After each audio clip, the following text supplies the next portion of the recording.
비판하지 말라, 그렇게 예수님 말씀하셨는데, 이 비판하지 말라, 이 비판은 심판에 좀 더 가까운 말이에요. 근데 이 바리새인들은 다른 사람과 자신들을 분리해놓고,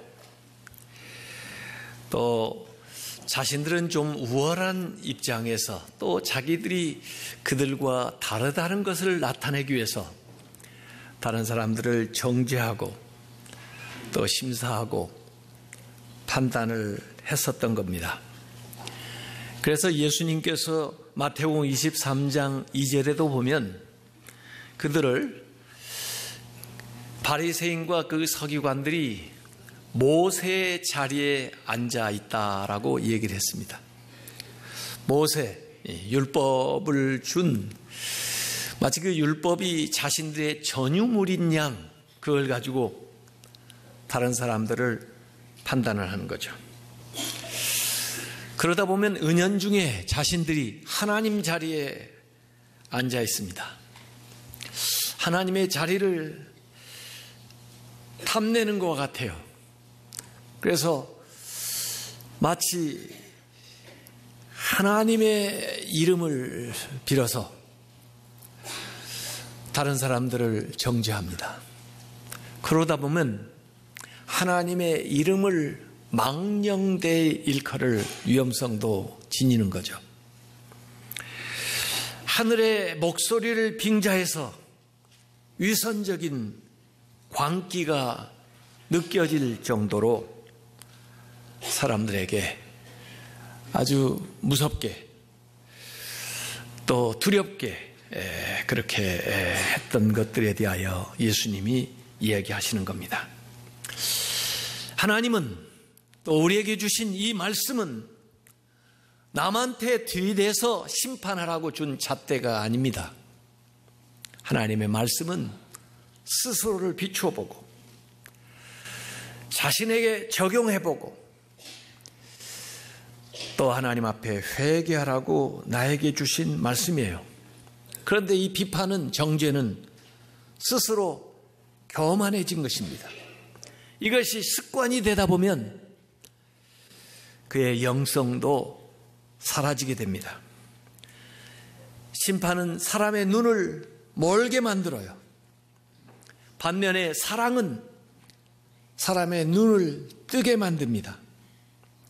내가 심판자가 되면은 나 자신의 악도 보지 못할 뿐만 아니라 하나님이 타인들에게 베푸시는 그 은혜도 보지 못하는 완악한 사람이 되고 스스로는 자기 기만에 빠지게 됩니다.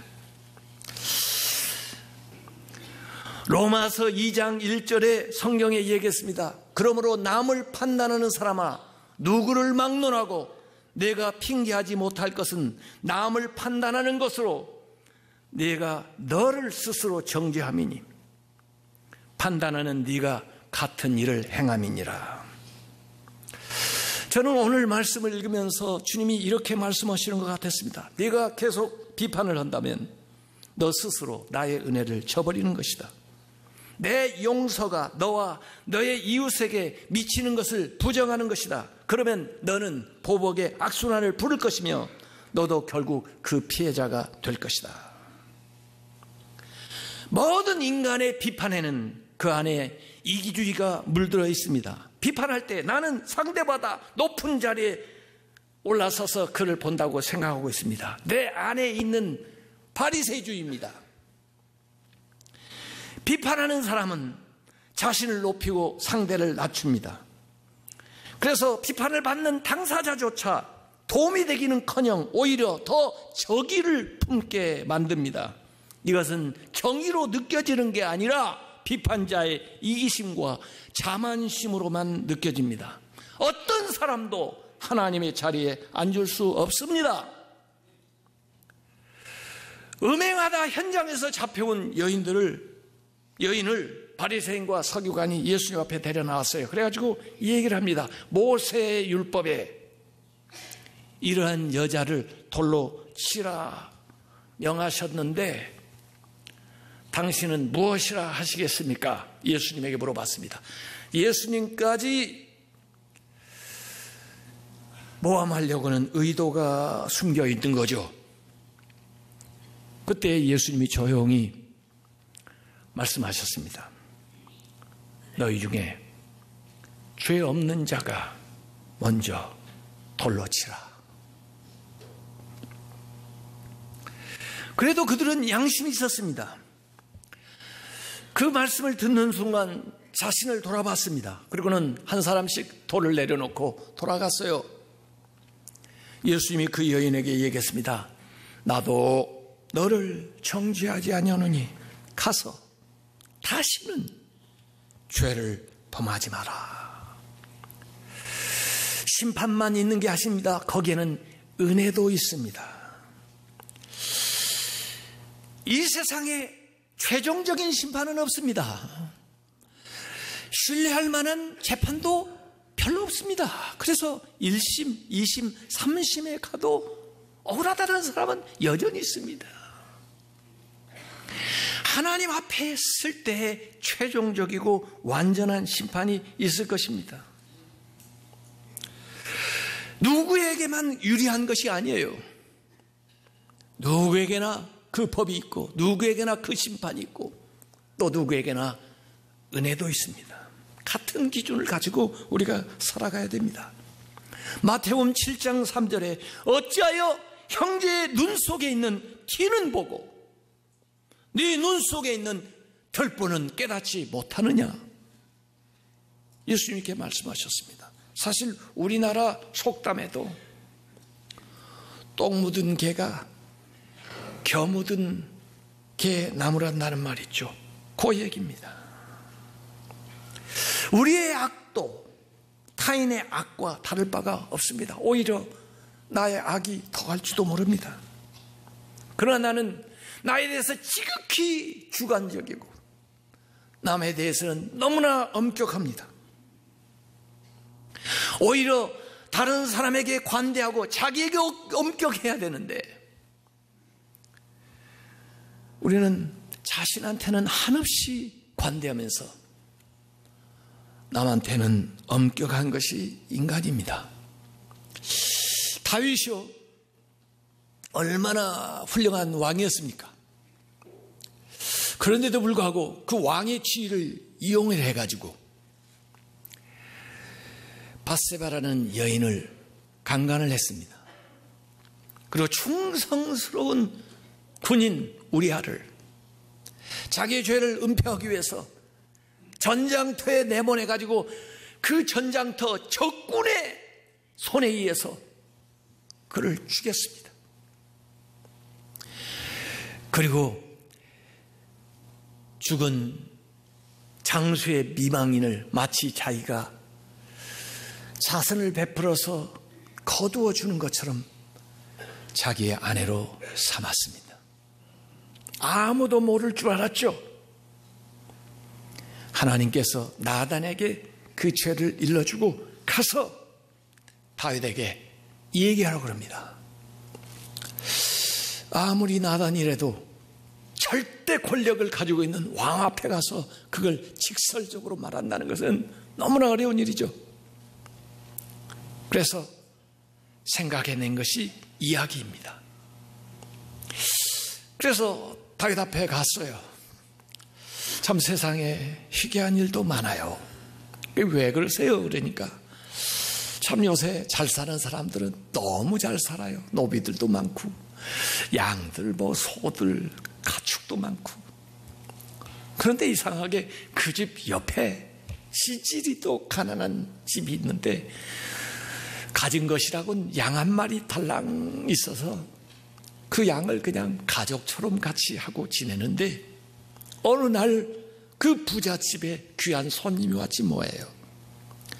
당연히 그 부자는 자기가 가지고 있는 많은 양 중에 소중에 하나를 잡아도 될 텐데 자기 그 힘으로 그 가난한 사람을 누르고 그의 양 한 마리를 빼앗아다가 잡아서 그 손님을 대접받지 뭐예요. 거기까지 이야기가 나오자마자 다윗이 분노해가지고 내가 하나님이 살아계심을 두고 맹세하노니 이 일을 행한 사람은 마땅히 죽어야 될 자라. 누구냐고 다윗이 나단에게 물어봤어요. 그랬더니 나단이 바로 그가 너다. 니나 잘하세요. 그런 거예요. 남의 잘못은 커 보이고 지가 한 짓은 모르는 겁니다. 이게 인간입니다. 자, 제가 한번 물어볼게요. 그 부자가 더 잘못했어요? 다윗이 더 잘못했어요? 다 다윗 편들이라 지금 이 얘기를 안 하고 계십니다. 그러지 마세요. 가깝다고. 부자가 더 잘못했어요? 다윗이 더 잘못했어요? 예, 제대로 얘기하셔야죠. 다윗이 잘못했을 뿐만 아니라, 예, 그 부자가 죽을 죄인이라면 다윗은요, 골백번 죽어야 돼요. 부자는요, 양 한 마리 가져왔으니까 변상할 수도 있어요. 이놈, 나쁜 놈. 그런데 2마리로 갚아. 그래도 할 수 있어요. 이건요, 돌이킬 수가 없어요. 다윗은요. 그 충성스러운 우리아를 어떻게 살려냅니까?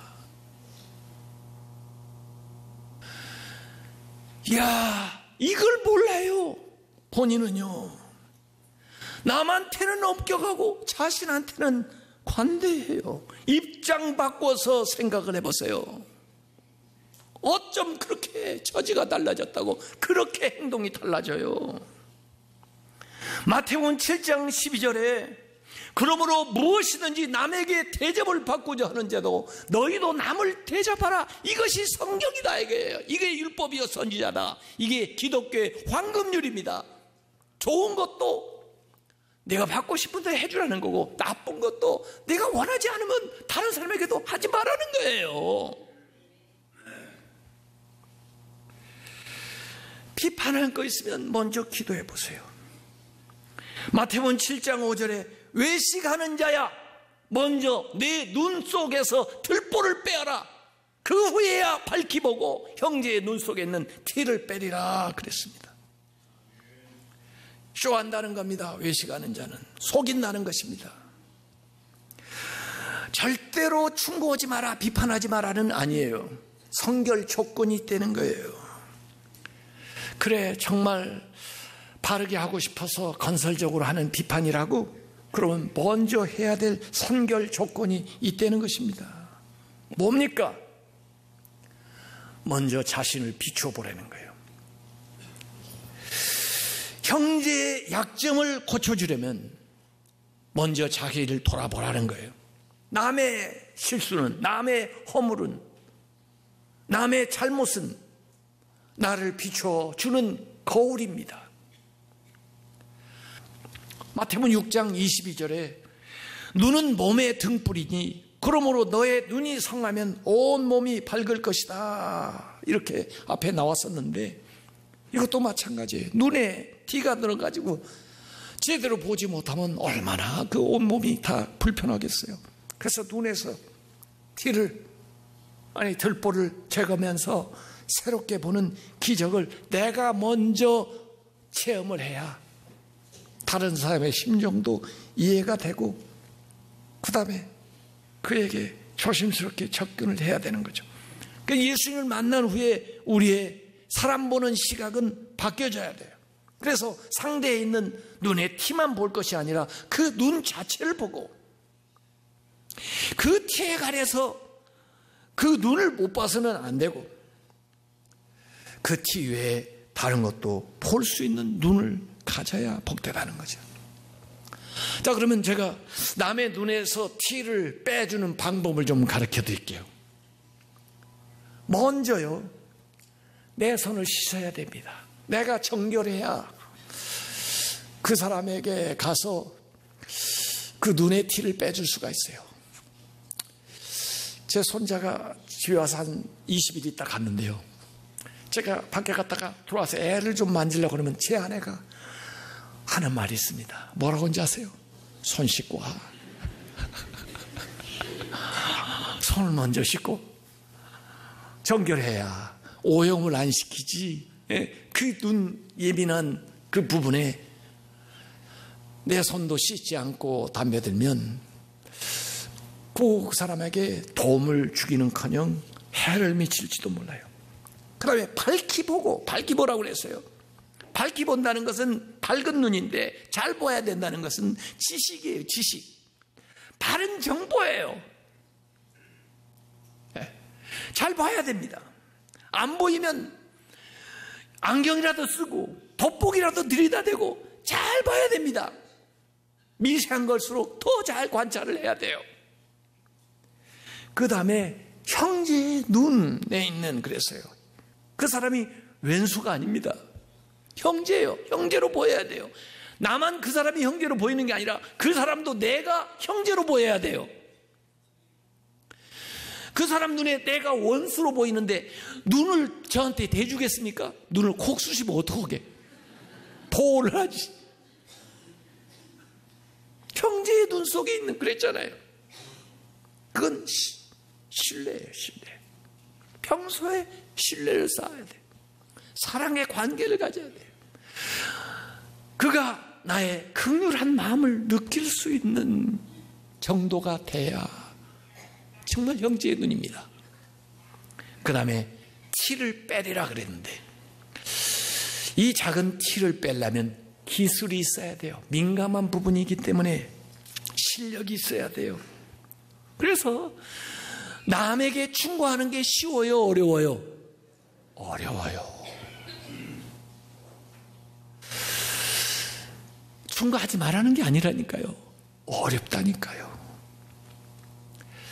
충고하기 위해서는 먼저 정결해야 되고 바른 지식을 가지고 있어야 되고 신뢰의 마음, 신뢰의 관계가 형성이 돼야 되고, 그리고 그 표현하는 방식조차도 기술적으로 해야 된다는 거예요. 그게 어렵습니다. 지난 주간 사부 예배 때 저는 이 사부 예배 요새 시편을 읽고 있는데요. 벌써 이제 시편 141편까지 읽었는데 참 귀한 말씀이 나오더라고요. 시편 141편 5절에 다윗의 기도예요. 다윗이 기도하는데 자기를 성찰하면서 이런 기도예요. 의인이 나를 칠지라도 은혜로 여기며 책망할지라도 머리에 기름같이 귀하게 여겨서 내 머리가 생각으로 그 충고하는 것을 거절하지 아니할지라. 나에게 충고했던 그들이 의인이 혹시 재난 중에 있다고 하면은 내가 항상 그를 위해서 기도하리로다, 이렇게 얘기했어요. 아마 다윗이 잘못한 것도 많지만 이런 심정을 가지고 있었기 때문에 그래도 하나님이 마음에 든다 그러신 것 같아요. 의인이 책망하는 것은 달게 받겠다 이거예요. 우리로서는 이런 마음을 가져야 됩니다. 다윗처럼. 하나님, 제가 악인의 손에 빠지기 전에 의로운 사람이 와서 정말 정확하게 저에게 지적을 해주고 심지어 책망을 할지라도 제가 저에게 주는 아주 귀한 것으로 받아들이겠습니다. 이런 기도는 필요해요. 왜냐하면요, 이게 예방해 주는 거기 때문에.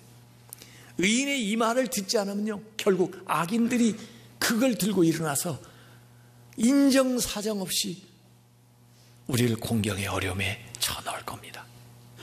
그렇기 때문에 다윗은 이 기도대로 나단이 그렇게 지적할 때 자기가 회개를 했습니다. 가시 지적할 때 자기가 자백을 했습니다.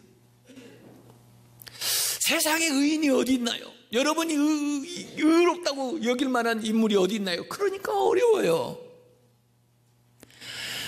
예수 그리스도만이 의로운 분이에요. 하나님 말씀만이 공의로운 말씀이에요. 이 말씀이 나에게 들려지게 해주시고, 이 말씀이 나를 책망하게 해주시고, 이 말씀이 나를 깨닫게 할 때 내가 회개하지 않는다면은, 내가 그것을 귀하게 여기지 않는다면은 악한 사람들이 와서 나를 괴롭게 할 거예요. 얼마 전에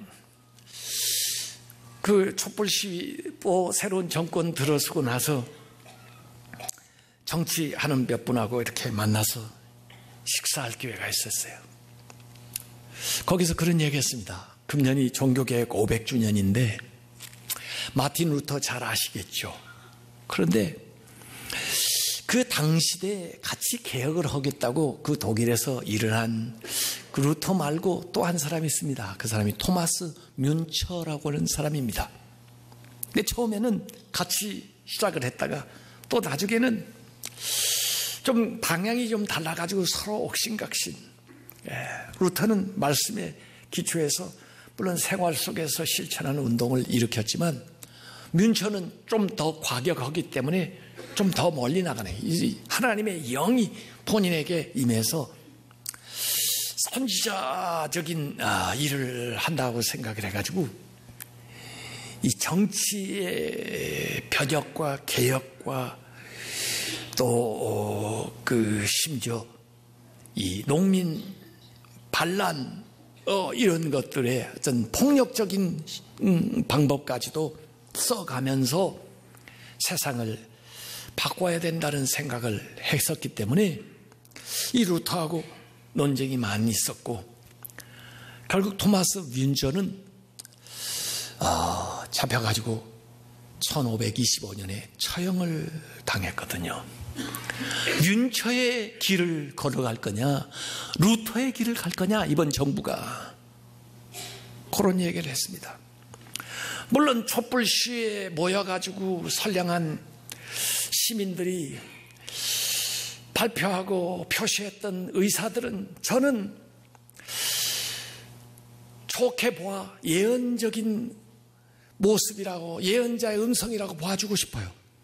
그건 당시의 현재까지의 정치적인 행태에 대한 잘못을 지적하고 나오는 국민들의 목소리라고 보고 싶은데 그것은 당시의 여당만이 아니고 역시 그걸 제대로 견제하지 못한 야당의 책임도 있는 거예요. 모든 정치권에 대한 국민의 열망을 표현했다고 하면 이제 정치권들이 서로 무릎을 맞대고 앉아가지고 이것을 제도하고 이것을 제대로 만드는 일에 주력을 해야지. 언제까지 그들만 바라보고 그들을 이용해가지고